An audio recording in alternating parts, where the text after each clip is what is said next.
Mas, seu Freitas, e se o terreno for meio torto? Como é que eu faço para ter a forma exata dele? Para ter a certeza de que realmente ele é retangular, não tem um bico no canto? Como é que é isso? Bem pensado. Não adianta só ter as medidas do lote. Precisa também verificar os ângulos das laterais para fazer um desenho o mais correto possível. Olha, a melhor maneira é tirar as medidas de todos os lados e também da diagonal. E aqui tem um detalhe muito importante. Na hora de desenhar, você precisa adotar uma escala para que o seu desenho seja proporcional ao tamanho natural do lote. Por exemplo, na escala de 1 para 100, 1 centímetro no papel é igual a 100 centímetros no terreno, ou seja, 1 metro. Se um lado do terreno tem 20 metros, você vai desenhar uma linha de 20 centímetros.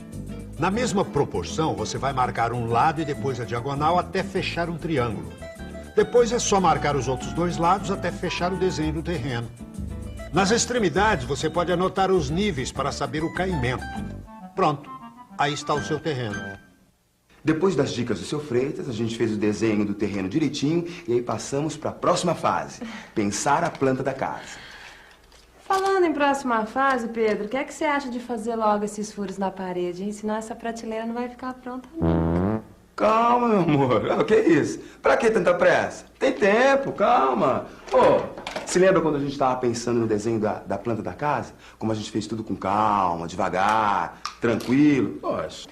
Fui eu que insisti pra você ir na prefeitura tomar informações. Daí você descobriu um monte de coisa que a gente não sabia. Lá vem a voz da sabedoria. Para, Pedro! Foi aí que a gente descobriu 3 coisas importantes. A primeira, que a casa tinha que ter um recuo na frente, no fundo e na lateral. Depois, que a área construída não podia ser maior que a área do terreno. E terceiro, que a área ocupada tinha que ser no máximo a metade da área do terreno. É verdade. Na época eu estava meio confuso, né, meu amor? Mas depois eu aprendi direito. A área ocupada é o quanto você usa do terreno. A área construída é o quanto você constrói. Agora, se a casa for for térrea, a área ocupada é igual à construída. Se a casa for um sobrado com 2 pisos iguais, a área construída é o dobro da área ocupada. Porque você soma o andar de cima com o andar de baixo. No nosso caso, o terreno tem 5 metros de largura por 20 metros de comprimento. E a área total é de 100 metros quadrados. E pela legislação da prefeitura, a área ocupada pela casa devia ser no máximo igual à metade da área do terreno, quer dizer, 50 metros quadrados. Como a gente tinha que deixar um recuo na frente de 5 metros, um recuo no lado de 1,5 metro e um recuo no fundo de 5 metros, sobraram quanto? 35 metros quadrados. Bom, até aqui tudo bem, não é, Pedro? Porque a área ocupada é menor do que os 50 metros quadrados que a prefeitura permite no nosso caso.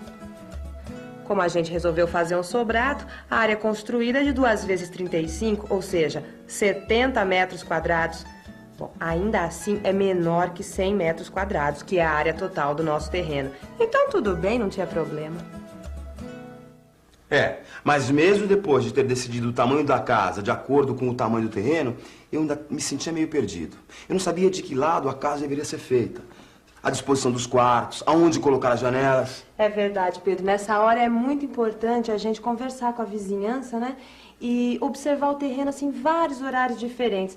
Lembra que eu conversei com a dona Diva? E ela me disse que o quarto dela era muito quente no verão e muito frio no inverno? Pois é, foi aí que eu percebi a importância de construir as janelas dos quartos pensando no lado que bate o sol, né? Pra ele poder esquentar no inverno e ficar fresquinho no verão.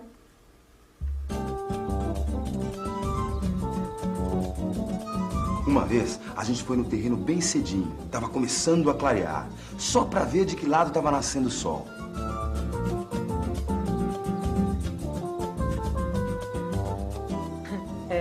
A gente parecia 2 adolescentes apaixonados que tinham ficado a noite inteira acordados esperando o sol nascer.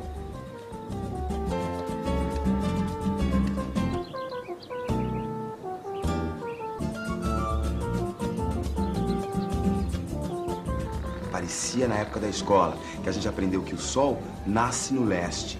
E se a gente ficar com o braço direito na direção do sol, o norte vai estar na nossa frente, o sul atrás da gente e o oeste no lado esquerdo. Lá na frente é o... Naquela época, a gente descobriu que o ideal é orientar a posição das janelas o mais próximo possível no sentido do norte. Pelo menos evite o sentido sul, porque senão a sua janela vai ficar pro sul e aí você vai receber os ventos frios do inverno e não vai tomar sol. Essa é a pior situação para um quarto, gente. Porque bem na época do frio, quando você estiver precisando do sol para esquentar, seu quarto não vai receber o sol e ainda vai ficar mais frio ainda com vento. Depois de visitar várias vezes o terreno e examinar a vizinhança com atenção, nós fizemos um desenho colocando todas as informações importantes. Você se lembra quais são, Lila? Claro, Pedro. Eu que desenhei. Primeiro, a gente coloca no papel onde fica o norte do terreno. Depois, se tem alguma construção dos lados e qual a distância. Onde fica a calçada e qual a largura. Onde está a rede de esgoto e de água, a boca de lobo e o bueiro da rua. E se tem alguma árvore ou algum poste na frente da casa.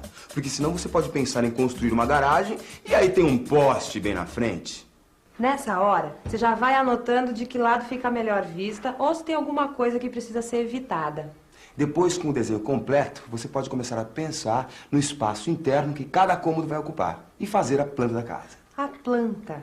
A planta, gente, é um desenho que mostra a casa como se alguém tivesse cortado as paredes bem perto do piso e marcado todas as medidas dos cômodos, onde ficam as portas, as janelas, o corredor, enfim, tudo que tem numa casa.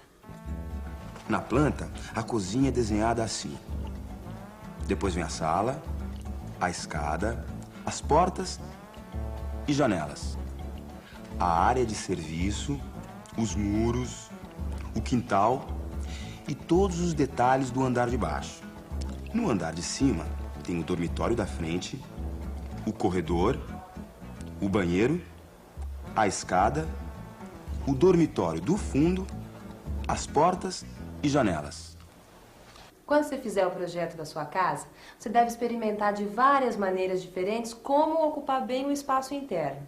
Só depois que você decidir qual o melhor projeto, daí sim você deve procurar um profissional, ou um engenheiro ou um arquiteto, que ele vai preparar a planta que você vai levar na prefeitura. Pois é, e eu achava que bastava fazer a planta e construir a casa. Mas aí o seu Freitas me deu um toque importante. Pedro, é a prefeitura que controla as construções que são feitas na cidade, de acordo com as leis municipais. Então, para poder começar a construir, você precisa primeiro aprovar o projeto na prefeitura, que tem que estar assinado pelos proprietários e pelos responsáveis técnicos da obra. Esses responsáveis são os nomes que a gente vê nas placas na frente das construções? Exatamente. Pode reparar o que está escrito nessas placas. E se eu não fizer isso, o que acontece? Você pode ter sua obra paralisada por algum fiscal da prefeitura ou ter problemas na hora de legalizar os documentos da sua casa. Em todo caso, não custa nada se informar antes. Em alguns lugares, a própria prefeitura indica um responsável técnico para ajudar a legalizar a obra. Ô, seu Freitas, o senhor manja de tudo, hein? Valeu, hein? Por mais essa dica. Ah, que isso. É um prazer poder ajudar um amigo. E depois, é assim que a gente vai melhorando a nossa cidade.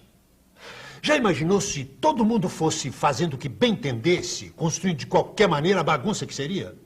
Afinal de contas, a cidade também é a nossa casa, não é?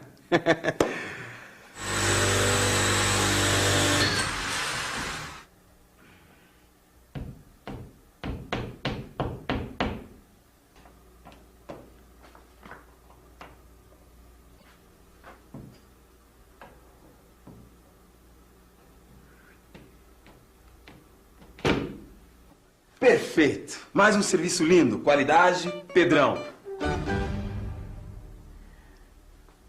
Sei não, Pedrão. Eu acho que o lado direito tá mais torto. Que nada, lá vem você, imagina. Tá certinha, pô. No próximo programa, você vai ver tudo o que é preciso fazer para iniciar a obra. Não perca. É muito importante que o sol entre na casa. E com a entrada do sol eu acho que fica melhor. Fica bem mais claro, né? Economiza eletricidade. Como é que faz para limpar o terreno? Separando a sujeira, né? Colocando a sujeira no lugar onde que pode depois pegar, né? Limpar o terreno, segundamente a nivelar, para depois começar a construção.